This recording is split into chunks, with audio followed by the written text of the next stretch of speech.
Hey everybody, big shout out to our Endgame community joining us each and every week. My name is Pierre and with me is Chris. We are the Fantasy Football Endgame and we're here to help you win, bottom line, with our must-start wide receivers. Now we do start sit for running back, wide receiver, and we answer your questions live on YouTube every weekend before kickoff. Now we have so many questions as of week one. We're expanding it to 2 shows. That's right, we're doing it twice. So Saturday night, for anybody who wants to join us, we'll do our best to get through all the questions. Sunday is going to be for our members. So join by joining us on the Patreon. If you look at the description below, you'll see the link there for the low price of $4.99. Again, we are here to help and we want to try to get to all of your questions. So that is our solution. We're going to try to help you out as much as we can. But let's get to wide receivers. This is week 2, heading into the second week of the season. Chris, I know there's some players that you feel you absolutely want to get in all your lineups, starting with a name that you talked about a lot this preseason. Yeah, this one's for Austin. It's Courtland Sutton. I know, look, I was telling everybody, just bench him week 1, give him 1 week. So if you played him last week, that was on you. But you have to be happy with what you saw. Yeah, he only had 3 targets, but he played every single snap. And even if you look at the snaps before Jerry Jeudy got hurt, he was out snapping Jerry Jeudy 29-23. Now Jerry Jeudy's out, right? So that means Courtland Sutton going to get more targets. I know Tim Patrick's going to be the big waiver wire pickup, KJ Hamler in deeper leagues, and I like them too. But this week, going against the Jaguars, we've talked about in each other, and if you go back and watch our must-start running backs and our must-sit running backs, we've been talking about these Jaguars over and over, and there's a reason. This defense has allowed 3 or more touchdowns in 16 straight games. They just made Houston look like the best team in the NFL. This defense can't stop anybody. It's time to unleash Courtland Sutton, and it's time for him to remind everybody that he's an elite wide receiver talent starting in week 2. Start him everywhere you've got him. There you go. And in our waiver wire video, I did mention Tim Patrick. I have my number 2 pickup of the week. It's hard to say he's a must start because, again, we don't really know how many targets he's going to get. I would wager to say Courtland Sutton, absolute must start everywhere based on the matchup. So I'm going to go with a guy that, again, it's kind of hard to know what to expect from Mike Williams each and every week, but he looked pretty good in week 1. This is a guy who has a 1,000-yard season under his belt, but a little disappointing last year, even with Justin Herbert's great season, kind of banged up all season. Is that what it was? Inconsistency? Who knows? But he looked the part of a strong number 2 receiver behind Keenan Allen. I don't think he's ever going to be the number 1 receiver there for the Chargers, but he had a really good game, 82 yards. He was targeted a ton, 12 targets.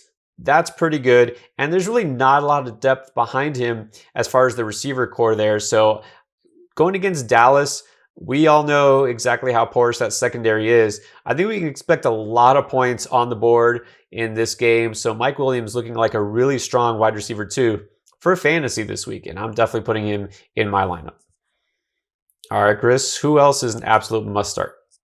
I'm going to go out to New England. I'm going to say Jakobi Meyers. I know Nelson Aguilar scored more fantasy points and he had the touchdown, but Jakobi Meyers actually led the team with 9 targets. And now gets an incredibly good matchup. Not quite as good as the Courtland Sutton matchup, but still a very good matchup against his Jets secondary that looks really bad. Not only that, they lost their best defensive back and their safety, so they're going to be even worse this week. I like Aguilar too, kind of like Tim Patrick. I think Aguilar is a fine start as well, but I think Jakobi Meyers going to be the number 1 wide receiver there. This week, he probably does find the end zone, should have no problem racking up tons of catches, tons of yards, especially in a PPR format. I think Jakobi Meyers is an absolute must start.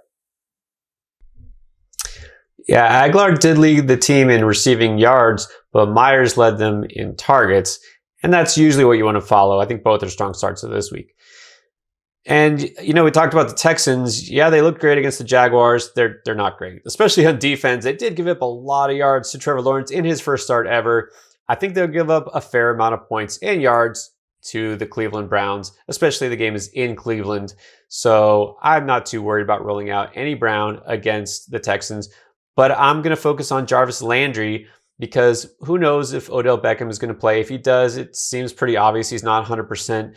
Landry is the focal point of this passing attack. Look, they might not need to pass it a lot to win this game, but they are going to pass it some, and Landry is going to be the guy who is the number one target. The tight ends like Austin Hooper barely were involved and get 3 catches all early. Beckham, again, who knows if he'll ever succeed in Cleveland, if he ever stays healthy. We'll see. But right now, I really feel Landry is the guy there that you want to focus on. And I feel good starting him in my line. Look at what happened. They even had him throwing the ball. They have him running the ball in end arounds. He's a guy that you can trust. And he has that high floor in PPR leagues. He also has a ceiling, guys. All right, let's not keep hating on Jarvis Landry unnecessarily. All right, let's keep it rolling, Chris. Another must start. Yeah, I have to say, I was wrong about Jamar Chase. This guy played 90% of the snaps on Sunday. He ran a route on all but one of Joe Burrow's 32 dropbacks, and he led the team with a 25% target share. And that doesn't even go into his monster first NFL game that he had. It looks like I was completely wrong on Jamar Chase and not being ready and needing time. He was ready. He doesn't need time. And now they're playing the Chicago Bears, and we saw on Sunday night against the Rams, and we talked about it. This Bears defense is not, the great defense of recent years. The secondary is not very good. Matthew Stafford had no problem picking apart the secondary, and they don't really get a lot of pressure on the quarterback either, which is the main concern with Joe Burrow and this Bengals, right? Stafford had plenty of time to throw, was never really under pressure. So I think Jamar Chase at this point, you got to roll him out again. You should feel great if you have Jamar Chase because he looks like he's going to be the real deal. I'm right there with you. Taking the L on Jamar Chase. I was telling people just avoid him in week 1, and we were definitely both wrong there. A little misleading. They're kind of telling us that he looked so bad in the preseason. So whatever. All right. Now on the other side of that same game, though, we got Cincinnati and Chicago. Darnell Mooney didn't look that great on the stat sheet in week 1. He had 5 catches for 26 yards. That's not good. But against the Rams, right? Rams, again, one of the best, if not the best defense, especially pass defenses in the league. He did get 7 targets. That's a good sign. Look, there's not a lot of competition there behind Allen Robinson. 4 targets. This is a guy that is coming on in his second year. I still feel really good about his prospects in fantasy. Going against Cincinnati's secondary, I feel really good this week about him. So just look at what happened there. Adam Thielen went off for a monster game last week, and somebody named Osborn had a pretty good game too. I think Darnell Mooney will do pretty well this week, so I feel like you can start him as a wide receiver 3 or flex play. All right, now we're going to go a little deeper. A guy that maybe isn't a must start, but somebody that if you're in a deeper league or you're looking for a sleeper to throw in that flex spot, depending on your league situation, you might want to take a look at. All right, Chris, start it off. Well, I'm going to talk about that guy, KJ Osborn of the Minnesota Vikings. He looks like he's going to be, with Irv Smith out for the season.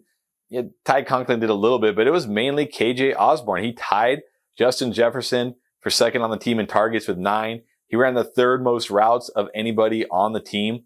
And this should be another game, much like what we saw on Sunday, where Kirk Cousins is going to have to throw a bunch, because you got to think this Cardinals offense looked incredible. And there's no reason to think this Vikings defense is going to be able to slow them down at all. So I got to think this is going to be another game where Kirk Cousins has to throw it 35 plus times.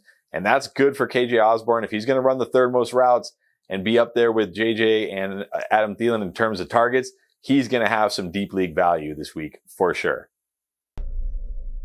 There you go. Definitely somebody to keep an eye on.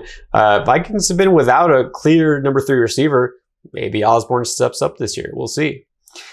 And so going a little deeper now, Marquez Callawa. Well, he kind of caught a little bit of buzz late in the preseason, and now people are probably dropping him and forgetting about him because he really did nothing in week 1.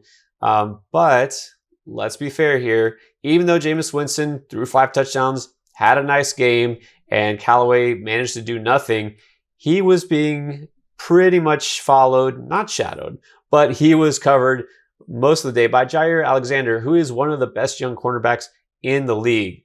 So tough day for him. It just didn't happen.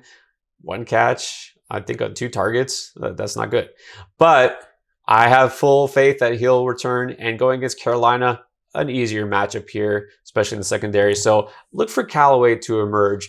I think he is going to be the number one receiver in New Orleans. I think that he does make a splash this week.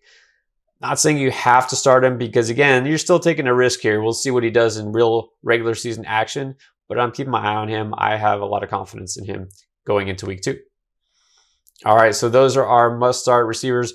I already mentioned this before, but again, you want to get in on the action as far as having your questions answered specific to your team and all your leagues. You can ask as many questions as you want. Try to get on that YouTube live with us. Again, we're going to do Saturday night, 7 p.m. Eastern time. That's 4 Pacific. And Sunday morning will be for our members. Again, if you want to join the Patreon, check out the link below. All right, guys, thanks for watching.